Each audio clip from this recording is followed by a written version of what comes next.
मेरे साथ मौजूद है इकरा महानूर, जिसने 18 साल की उम्र में ही कप केक्स और दीगर स्वीट्स बनाकर ऑनलाइन बेचने का कारोबार शुरू किया। I was 18-19 जब मैंने ये काम स्टार्ट किया। फर्स्ट ऑर्डर जो मैंने बेसिकली रॉ मटेरियल बनाया था ना, उसका मुझे याद है मैंने वो 250 रुपीज़ से किया था। और जब मैंने स्टार्ट कर भी लिया था ना, तो मुझे इस चीज़ पे डांट पड़ती थी कि बेटा सारा दिन किचन बहुत अच्छा भी खाना बन रहा है ना, या कुछ भी हो रहा है तो मैं कहूँगी कि यार नहीं, इसमें थोड़ी सी कमी है, इसको ऐसे सेट कर लेते हैं, इसको ऐसे सेट कर लेते हैं। तो वो करते करते आहिस्ता आहिस्ता सबको खुद ही पता चल गया था। और अब जो है वो मुझे वैसे ही सब मास्टर्स, ये तो मास्टर है, ये मास्टर शेफ है। मेरी बहन की ना बर्थडे थी, तो आई मेड सम कपकेक्स और उसके ऊपर मैंने ये फॉन्डेंट का आर्ट किया। बेसिकली जो फॉन्डेंट क्ले सेम टेक्सचर के होते हैं, तो मैंने जब उससे फॉन्डेंट के फ्लावर्स वगैरह बना के लगाए, और तो वो बिल्कुल प्यारे नहीं थे। अगर अब मैं देखूँ उस टाइम के लिए तो वो बहुत प्यारे थे। तो जब मैंने वो बनाए और मैंने उनकी पिक्चर्स वगैरह पोस्ट की, वहाँ से I got my first order. I remember मेरा फर्स्ट वेडिंग केक था। और आपको पता है पहली चीज़ आप बनाओ, आपके लिए वो बहुत ज़्यादा प्रीसियस होती है। आपका वेडिंग केक था? नहीं, मेरा अपना नहीं था। अच्छा, मैं ऑर्डर था, ऑर्डर के ना। अस्सलामुअलैकुम जी, डेली धरती के साथ मैं आपका मेज़बान फ़हाद हसन। नाज़रीन, आज आपकी खिदमत में एक ऐसी मोटिवेशनल स्टोरी लेकर हाजिर हुआ हूँ। मेरे साथ मौजूद है इकरा महानूर, जिसने 18 साल की उम्र में ही कप केक्स और दीगर स्वीट्स बनाकर ऑनलाइन बेचने का कारोबार शुरू किया। और ये जितनी भी ट्रॉफीज़ हैं अप्रिसिएशन से रिलेटेड है। इसी से बात करते हैं, जानते हैं कि महाना कितना कमा लेती है और इस कारोबार का आगाज़ कैसे किया। तो बगैर टाइम वेस्ट किए इकरा की जानिब चलते हैं और करते हैं गपशप। अस्सलाम वालेकुम इकरा। वालेकुम अस्सलाम। कैसी हैं इकरा? अल्हम्दुलिल्लाह मैं ठीक ठाक, आप बताएं। अल्लाह का करम, अल्लाह का एहसान। इकरा, मुझे ये बताइएगा कि लड़कियों को बड़ा शौक होता है खाना वगैरह पकाने का, क्योंकि बेसिकली हमारे घरों की नीड है। बच्ची थोड़ी सी बड़ी होती है ना, मामा कहती है बेटा चलो मेरे साथ हाथ बिठाओ, काम शाम करो। कोई फोर्स था फैमिली की तरफ से खाना जाना बनाना, या फिर अपना ही शौक पैदा हो गया? नहीं, फैमिली की तरफ से बिल्कुल भी फोर्स नहीं था। और जब मैंने स्टार्ट कर भी लिया था ना, तो मुझे इस चीज़ पे डांट पड़ती थी कि बेटा सारा दिन किचन स्टडीज़ पे फोकस करो। क्योंकि आई वाज 18-19 जब मैंने ये काम स्टार्ट किया था, तो मेरा यूनिवर्सिटी के सेकंड सेमेस्टर्स थे। तो जब आपको पता है यूनिवर्सिटी में जाते हैं तो ज़्यादा प्रेशर होता है कि आप स्टडीज़ पे फोकस करें, इसको छोड़ दें। तो मेरे पे भी स्टडीज़ का प्रेशर ज़्यादा था, इसका नहीं था। इकरा, मुझे ये बताइएगा कि बेसिकली हमारे माशरे में ना, अगर किसी को इमोशनल करना हो तो उससे काम लेने का ना एक तरीका बड़ा एक मशहूर हो जाता है कि वो कहते हैं कि यार इसको तो कुछ भी नहीं पता। वो फिर ना आगे बढ़ के कहते हैं नहीं जी नहीं, मुझे तो ये भी बनाना आता है, ये भी बनाना आता है। फिर जब पता चल जाता है ना घर वालों को, भाई इसको तो सब कुछ बनाना आता है, फिर कहते हैं चलो बेटा किचन में अब ये भी बना के लाओ, ये भी बना के लाओ। ऐसा होता तो नहीं था मेरे साथ, लेकिन एक होता ना कि एक इंसान में खुद से होता है कि यार आप पीछे हट जाए, मैं करके दिखाती हूँ, या आप कुछ नहीं होता, कुछ नहीं था, मैं कर देती हूँ। तो बेसिकली मुझे ना मेरे में ये इनहेरिट है, या मेरे में खुद से ये हैबिट है कि मैं गलत काम होता हुआ देख नहीं सकती। तो अगर मेरे सामने कोई बहुत अच्छा भी खाना बन रहा है ना, या कुछ भी हो रहा है, तो मैं कहूँगी कि यार नहीं, इसमें थोड़ी सी कमी है, इसको ऐसे सेट कर लेते हैं, इसको ऐसे सेट कर लेते हैं। तो वो करते करते आहिस्ता आहिस्ता सबको खुद ही पता चल गया था। और अब जो है वो मुझे वैसे ही सब मास्टर्स, ये तो मास्टर है, ये मास्टर शेफ है हमारा, तो बस अब जो है ना वो खुद ही करो। वैसे आप कुछ एक्स्ट्रा ऑर्डिनरी कॉन्शियस तो नहीं हो कि किसी होटल या रेस्टोरेंट में भी जाकर पूछ रही हो कि पहले बताएं कि आपने मिलाया क्या है इसमें? ऐसा होता है मैं अपनी फैमिली के साथ चली जाऊँ, अपने फ्रेंड्स के साथ चली जाऊँ, तो मैं सबसे पहले मेन्यू के ना इंग्रेडिएंट्स सारे चेक कर रही होती हूँ कि अच्छा इसमें व्हाइट सॉस है, अच्छा नहीं इसमें जो है वो आपने क्या इंग्रेडिएंट्स ऐड किए हैं, इसमें मशरूम अच्छा ये है।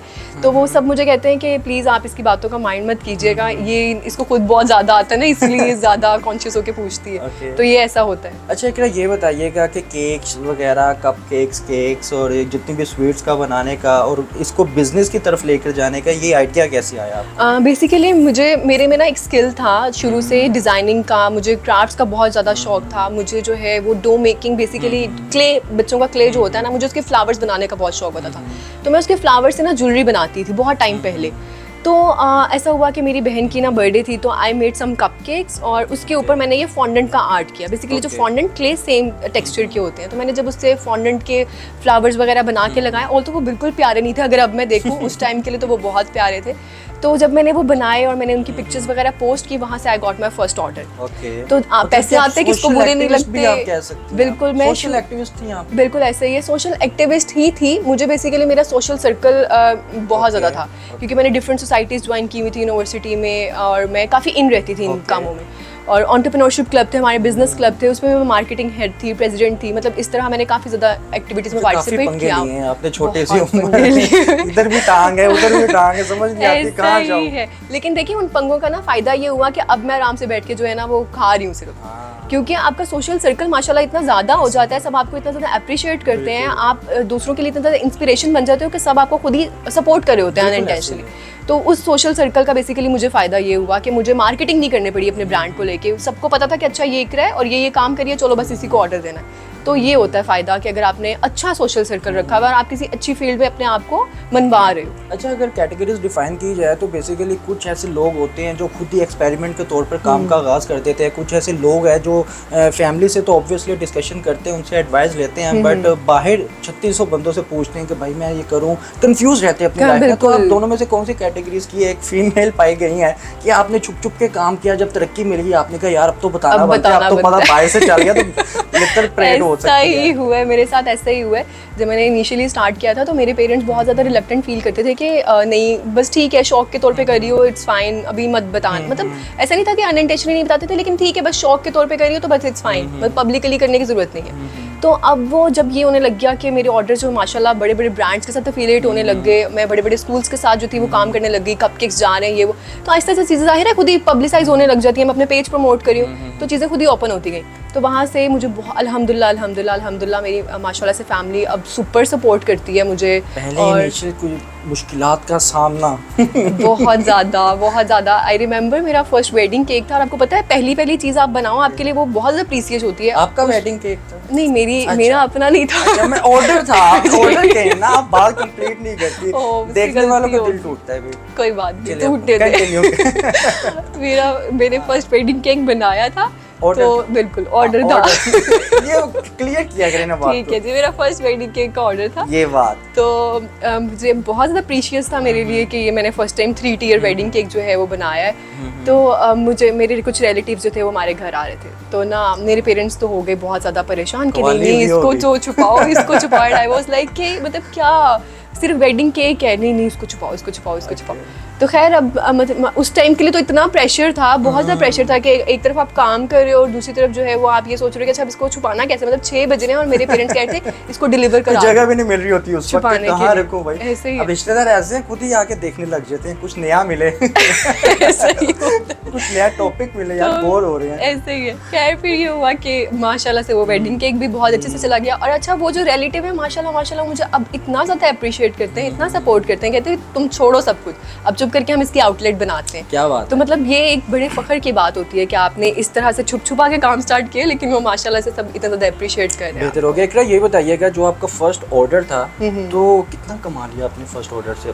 फर्स्ट ऑर्डर जो मैंने बेसिकली रॉ मटेरियल बनाया था ना, उसका मुझे याद है मैंने वो 250 रुपीज़ से किया था। ठीक है, 250 रुपये से मैंने का आगाज। नाज़रीन गौर करें, 250 रुपया, आपके पास भी 250 रुपया है लेकिन तब बहुत पुरानी बात है ना। हाँ, तब 250 की भी शायद बहुत चीजें आ जाती थी, अब नहीं आती। 500 लगा लिया अब हाँ चले 1000 कर लें, 1000 भी कुछ नहीं, अब 1000 से भी आप बिजनेस स्टार्ट कर सकते हैं मेरे नजदीक।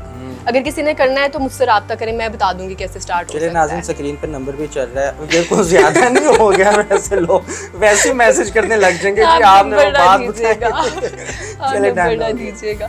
तो खैर फिर उसके बाद जो है वो मैंने 250 से स्टार्ट किया। उसके बाद वो मैंने मुझे याद है मैंने 600 के शायद वो कपकेक्स दिए थे, 100 रुपीज़ का एक कपकेक दिया था। ओके, तकरीबन 250 बजट कितना आ गया? 350। हाँ, अब लोगों ने मुझे पकड़ लेना कि तुम 50% कमाती हो। 350 रुपया आपकी कमाई थी पहले ऑर्डर से। मेहनत बहुत ज्यादा है, मेहनत बहुत ज्यादा है। 350 का क्या किया? उससे मैंने नेक्स्ट ऑर्डर का सामान लिया। 8 साल पहले जो इकरा 250 से जिसने 350 रुपया कमाया था, आज वो उस 250 से कितना कमा रही है? एग्जैक्ट फिगर बता दूं? मैं एग्जैक्ट फिगर नहीं मैं बताने वाली, लेकिन अल्हम्दुलिल्लाह इतना कमा लेती हूँ कि बहुत अच्छा लाइफस्टाइल जो है जिससे गुजारा जा सकता है। अच्छा चलिए, डिजिट्स स्पेसिफिक ना बताएं आप या फिर फिक्स ना बताएं, मतलब कि राउंड अबाउट आप बता सकते हैं। ऑब्वियसली वो तो बताने की जरूरत ही नहीं है। कैसी बात कर रही हैं आप? वो तो वैसे वो तो समझ जाएंगे, मतलब कि लाखों में भी कैटेगरी आप डिफाइन करें, तकरीबन 5 to 10 कह सकते हैं। हाँ कह सकते हैं, कह दें, आप कह दें। ठीक है नाज़रीन, 5 से 10 लाख रुपया ये 250 से कारोबार जो आगाज किया था इकरा महानूर ने, आज माशाल्लाह से 5 से 10 लाख रुपया। अलबत्ता मैं तो 10 से 15 कहने वाला था, हंस रही है।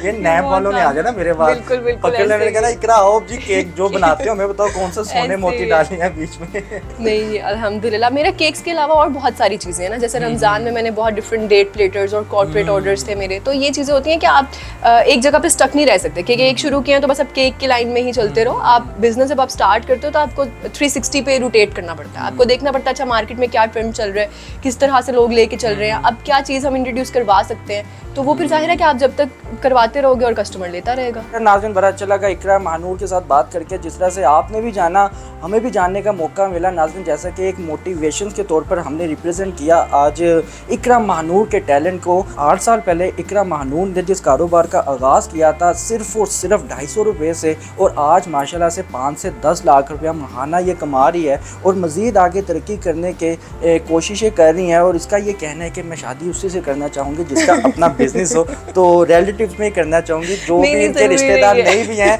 वो भी अपनी अपनी रिश्तेदारियाँ बना ले कि आपके वो दादा परदादा के मैं कोई दूर का मल्लेदार रिश्तेदार। बहरहाल बड़ा अच्छा लगा इकरा महानूर के साथ बात करके। नाज़रीन अपनी राय का इज़हार कमेंट सेक्शन पर लाजमी कीजिएगा। इसी के साथ अपने मेज़बान को इजाज़त दें।